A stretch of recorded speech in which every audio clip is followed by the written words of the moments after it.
Bienvenidos al podcast Ritmos del Mundo. Hoy tendremos una invitada muy especial de los Estados Unidos, Diana Waldron. No se lo pierdan. Bueno, va a ser en inglés, entonces vamos a poner unos subtítulos, pero también pueden practicar su inglés. Hi Diana, how are you? Hi, I'm well. How are you? Fine, thank you. Welcome to the podcast Ritmos del Mundo and welcome to Colombia. Thank you. It's wonderful to be here. Why are you here in Colombia? Yeah, South America has a very special energy. I really like it here. This is actually only my second country I've been in South America. I've spent some time living in Peru. Yeah, I just feel like something is calling me back here. It's very beautiful. It's a very rich, vibrant place. So I'm happy to hear about the festival that you've been putting on, and I can't wait to hear all the good music. Tell the people, the audience that hear us, a little about you. Mm-hmm. Where were you born? Where do you live? Cool. Okay. I'm Diana.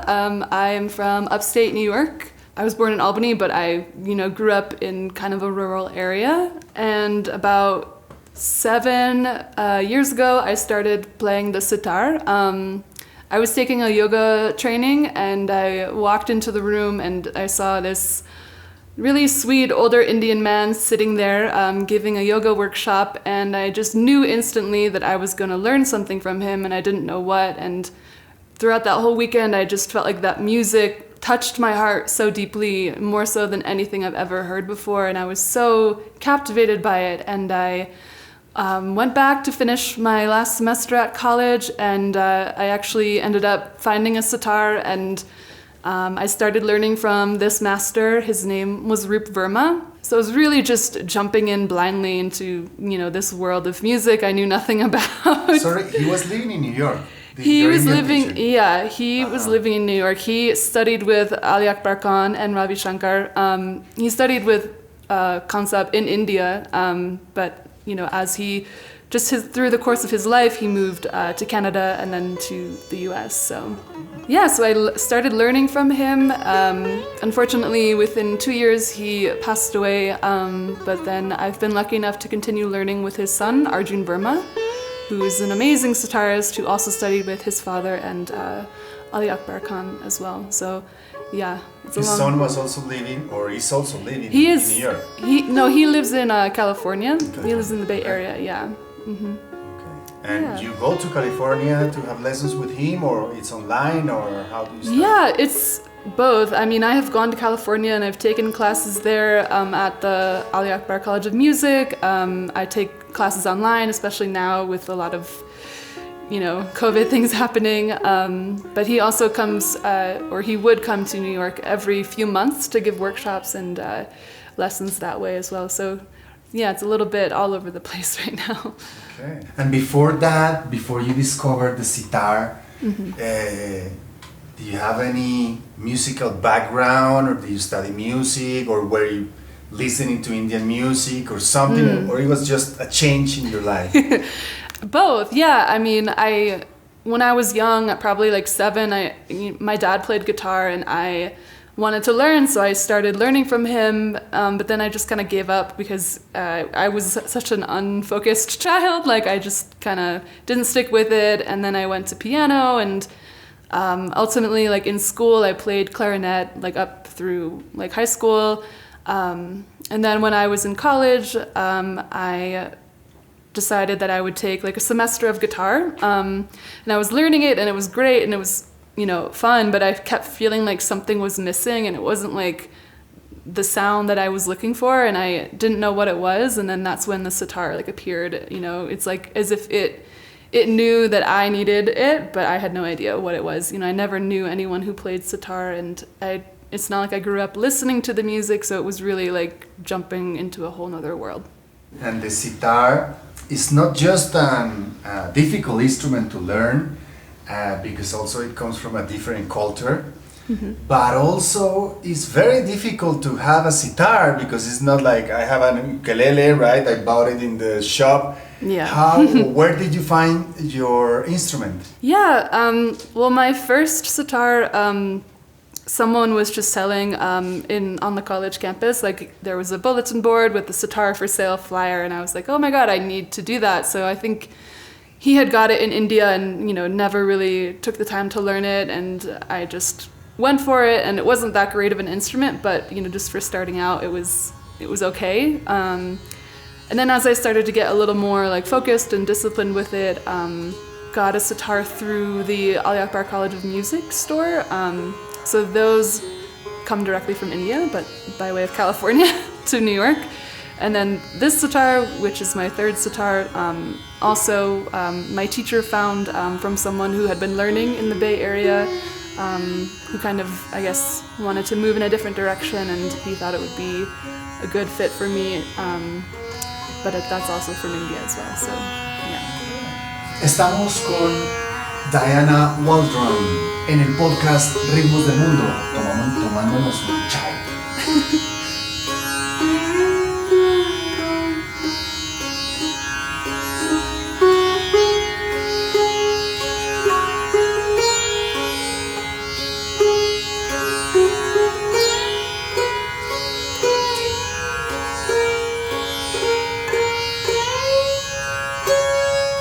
Diana, and tell us a little, how was when you start learning this Indian music that is very different from Western music, from a guitar, when you start learning about the ragas and the timing and the srutis, and I think you have in your hand something that is not so comfortable. The calluses, tell us a little about how was your experience learning the sitar? Yeah, it's very hard, but it's totally worth it in my eyes.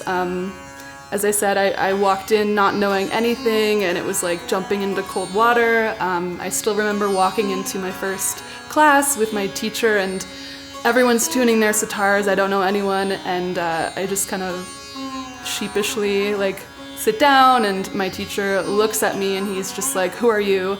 What are you doing here?" Like so sternly, and I was like, "But I emailed him like before, and I met him this summer. Like, how does he not remember me?" I was so nervous.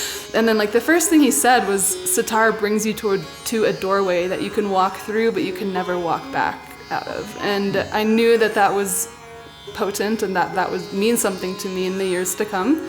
But at the time I was like, okay, this is really nerve-wracking. Like I was just, very nervous. But I stuck with it, and I think, that's the good part about being stubborn. You can like stick with things long enough, I guess. But a lot of pain, like a lot of calloused fingers, and sometimes bleeding if the callus opens up, which is kind of painful.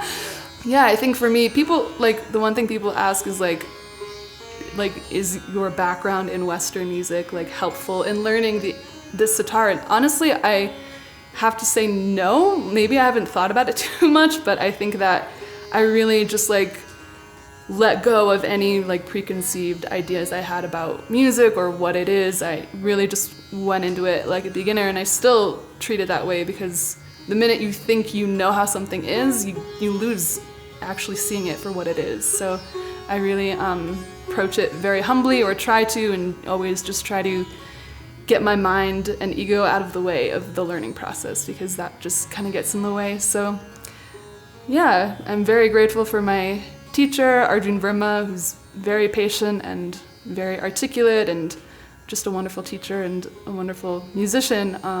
That you said about when you learn sitar is like going through a door that you cannot go outside, something like that you say, right? Yeah. It reminds me about the tabla. Tabla is the same. It's not, I play tabla and I play djembe and I play darbuka. No, it's like if you're gonna play tabla, you have to play tabla, and it's gonna be every day, and you have to develop this, and you cannot just play this and that. Yeah.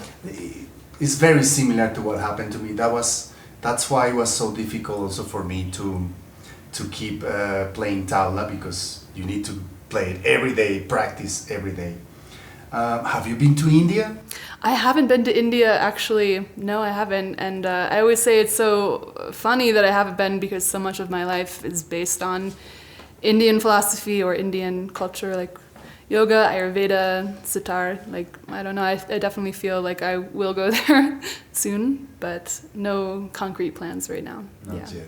Your goal in your life, or one of your goals, is to make music to perform, or to be a sitar player to perform, or it's just a hobby, it's just part of your life and you do other things in your life? Tell us a little about that. I guess it's still a question.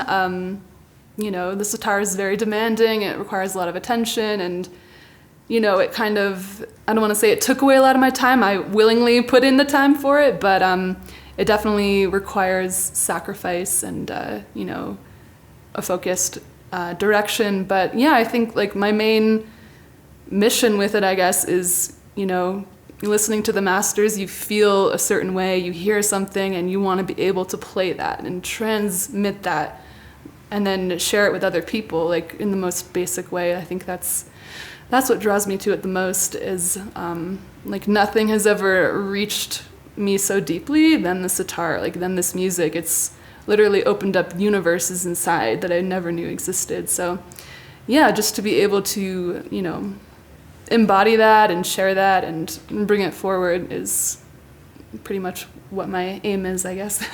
Okay, and do you have some concerts in where you live or in New York? I guess New York has a lot of sitar players, I guess, from all around the world. Have you played live there, or is it just something that you just want to study for yourself, and it's like kind of a private therapy for you?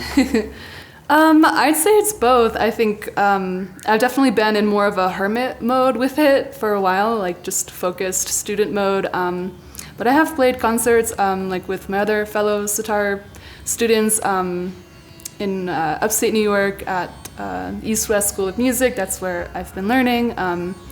And yeah, just playing with like local musicians in the Hudson Valley who I have come to know, like tabla players and whatnot. So yeah, I'm just kind of slowly, you know, stepping out into the world of sharing it more with other people. I'm working on a project with my friend who plays the Western flute, so it's a really nice combination to like hear and feel, because I never would have thought like flute and sitar would pair so well together, but it's been excited. So yeah, I think just little by little, like, you know. Estamos con Diana Waldron en el podcast Ritmos del Mundo. Diana va a estar tocando el sitar en nuestro concierto del 21 de noviembre en la Biblioteca Virgilio Barco, y ustedes no se lo van a perder.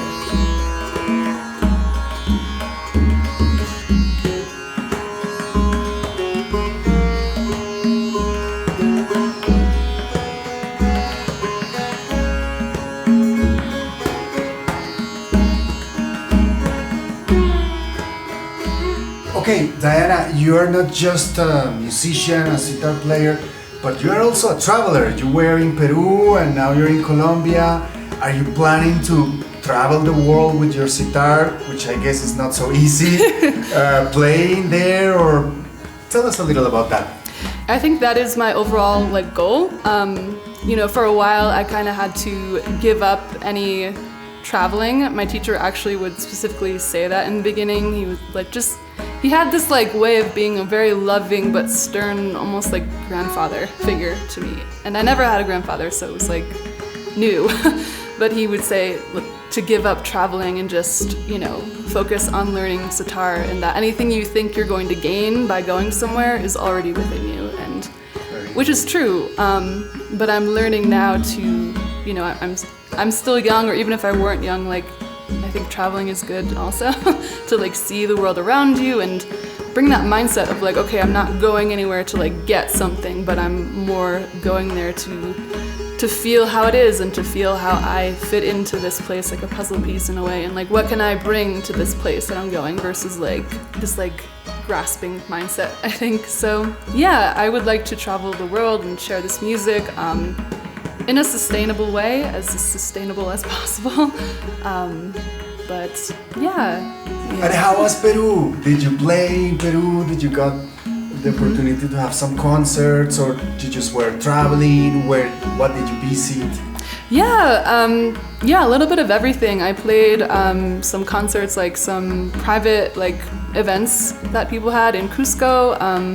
I was also living in Pisac for a while in the Sacred Valley, so being part of the kirtan community there was, that was fun. Drinking cacao and playing sitar for hours, very fun. And yeah, other than that, I was just traveling, Machu Picchu and, visiting some hot springs and just, experiencing the beauty of this land down here. It's so alive. I just love it, yeah. It is a beautiful place, Cusco. Yeah. Amazing. And now you are in Colombia. Mm-hmm. Do you have some expectations? Do you want to see something in Colombia? Why you come to Colombia? What brings you here, apart from the festival? I don't know. I don't really have too many expectations about what I need to see. People have told me about museums and things like that. I guess I learn as I go. I'm kind of not that great at planning ahead. I kind of just, go where people suggest, or, if I really know something about a place, then I'll, make a point, like going to the rainforest and things like that. But yeah, I tend to not be much of a planner. So going with the flow.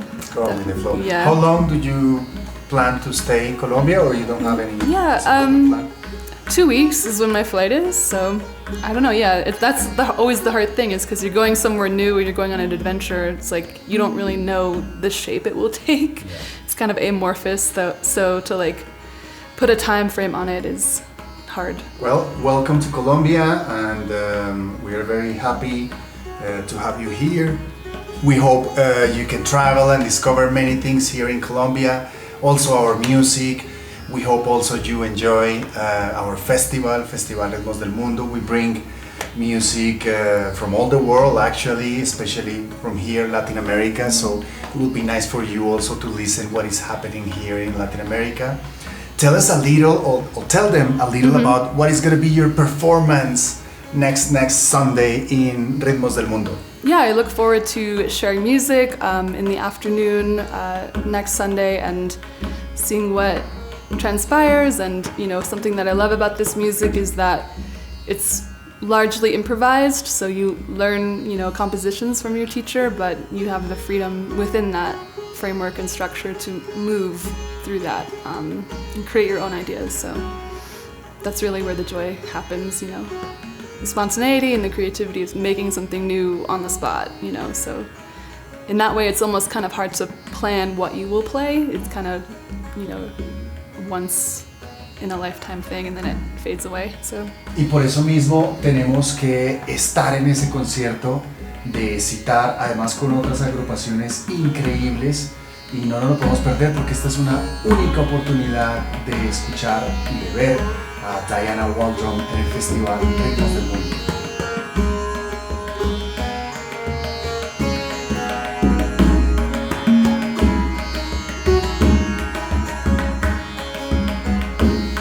Diana, your favorite, if you have, sitar player? I guess I would have to say Nikhil Banerjee. He's no longer alive, but he was one of the greatest sitar maestros ever. So I really like his style of playing, and yeah, it's just such a rich feeling that he brings. Apart from Indian music, what kind of music do you listen normally when you are traveling and you listen something? What kind of music do you listen? Yeah, I also like to sing. I mean, I don't really sing publicly, but I do like to sing when I'm driving or whatever. But yeah, I do like, American folk music, or there's this one band called Rising Appalachia. I don't know if you know Rising them. Appalachia, yes. Yeah. We want to bring them here to the festival. Oh, nice. Yes, yeah, yes. They're great. They just, they're really inspiring how they bring so many flavors of world music into one sound, but it's not oversaturated. I don't know, it's just, I've really admired them for a while, so I like to listen to them. Your voice to the fire, move people to the beat of the wind, gather yourself and begin. In this year or 2 years of the pandemic, the COVID-19, do you think we learned something? Yeah, I think, we learned that we have to be with ourselves and understand ourselves in order to understand the world around us.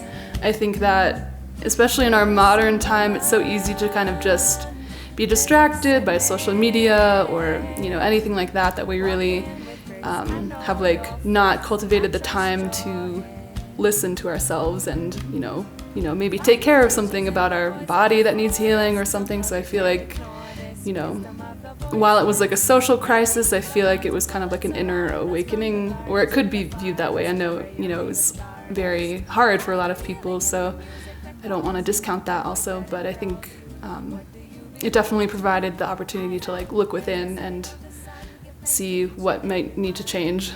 Okay, thank you very much, Diana, for being here in the podcast. We are looking forward for your concert, and thank you very much for coming to Colombia. And I don't know if you want to give a last message for our audience and say goodbye. Yeah, well, thank you so much for having me here. It's been nice to talk with you and hear more about your festival, and I'm excited. I'm excited for all the music that's going to be played over the coming weeks, and I hope to see you there. Thank you. Esto fue el podcast Ritmos del Mundo, hoy con Diana Waldron desde los Estados Unidos, que toca Sitar y que va a estar con nosotros en el festival Ritmos del Mundo ceremonial, dándonos un recital de Sitar maravilloso el domingo 21 de noviembre en la Biblioteca Virgilio Barco por la tarde. Ella toca a las 2 de la tarde, pero tenemos programación desde las 11 de la mañana. Imperdible, no se lo pierdan. Además, esperen el próximo episodio del podcast Ritmos del Mundo. ¡Chao! Okay. Now we got Okay, cool. Sorry. I get nervous.